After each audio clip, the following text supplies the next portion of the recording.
Hello everyone, Malayalam Media Liveന്റെ entertainment ന്യൂസിലേക്ക് സ്വാഗതം. Bigg Boss Malayalam reality show ആരംഭിക്കാൻ ഇനിയും മാസങ്ങളേറെയുണ്ടെങ്കിലും ആരൊക്കെയാകും മത്സരാർത്ഥികളായി എത്തുകയെന്ന ചർച്ചകൾക്ക് ഇപ്പോൾ തന്നെ തുടക്കം കുറിച്ചു കഴിഞ്ഞിരിക്കുകയാണ്. സീരിയൽ താരങ്ങൾ മുതൽ വിവിധ സോഷ്യൽ മീഡിയ ഇൻഫ്ലുവൻസർമാർ വരെ പതിവ് പോലെ പട്ടികയിൽ ഇടം പിടിച്ചിട്ടുണ്ട്. അവരോടൊപ്പം തന്നെ അവതാരക സ്ഥാനത്ത് നിന്നും മോഹൻലാൽ മാറുമോ എന്ന ചർച്ചകളും സജീവമാണ്. വിജയകരമായ 6 സീസണുകൾ പൂർത്തിയാക്കിക്കൊണ്ടാണ് ബിഗ് ബോസ് മലയാളം 7ാം സീസണിലേക്ക് ഇപ്പോൾ കടക്കുന്നത്. 6ാം സീസൺ നിരവധി വിവാദങ്ങൾക്കും വിമർശനങ്ങൾക്കും ഇടയാക്കിയിരുന്നുവെങ്കിലും പ്രേക്ഷകരുടെ എണ്ണത്തിൽ പുതിയ ഉയരങ്ങൾ താണ്ടാൻ ജിൻഡോ കിരീടം ചൂടിയ സീസണ് സാധിച്ചിരുന്നു. മറ്റ് പല ഭാഷകളിലും നേരത്തെ തന്നെ ബിഗ് ബോസ് തുടങ്ങിയെങ്കിലും ഏറെ വൈകിയാണ് ലോക പ്രശസ്ത ഷോ മലയാളത്തിലേക്ക് എത്തുന്നത്. തുടക്കത്തിൽ ഒരു സംശയത്തോടെയായിരുന്നു മലയാളി പ്രേക്ഷകർ ബിഗ് ബോസിനെ കണ്ടതും.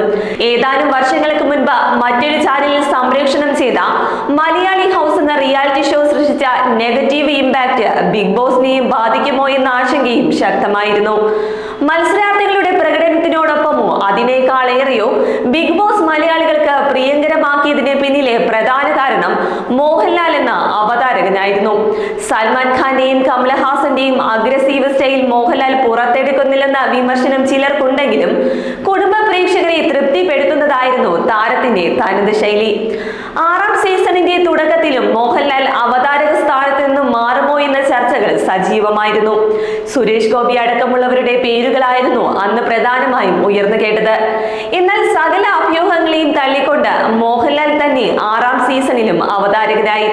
മോഹൻലാൽ മാറുകയാണെങ്കിൽ ഇനിയിപ്പോൾ പകരം ആരെന്ന ചോദ്യവും ശക്തമാണ്. പ്രേക്ഷകരെ പിടിച്ചു നിർത്തുന്നതിൽ വീക്കെൻഡിൽ എത്തുന്ന അവതാരകന് പ്രത്യേക സ്ഥാനമുണ്ട്. സിനിമയുടെ തിരക്കുകൾ ചൂണ്ടിക്കാട്ടി മോഹൻലാൽ ഒഴിയുകയാണെങ്കിൽ പൃഥ്വിരാജിനാണ് ചിലർ സാധ്യത കാണുന്നത്.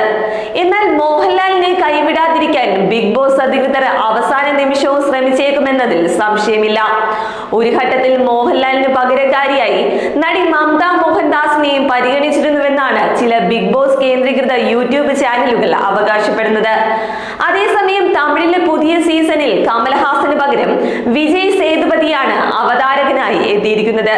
ഇത് തന്നെ അവസാന ബിഗ് ബോസ് സീസൺ ആയിരിക്കുമെന്ന് കന്നഡ ബിഗ് ബോസിന്റെ അവതാരകനായ കിച്ച സുദീപും വ്യക്തമാക്കിയിട്ടുണ്ട്.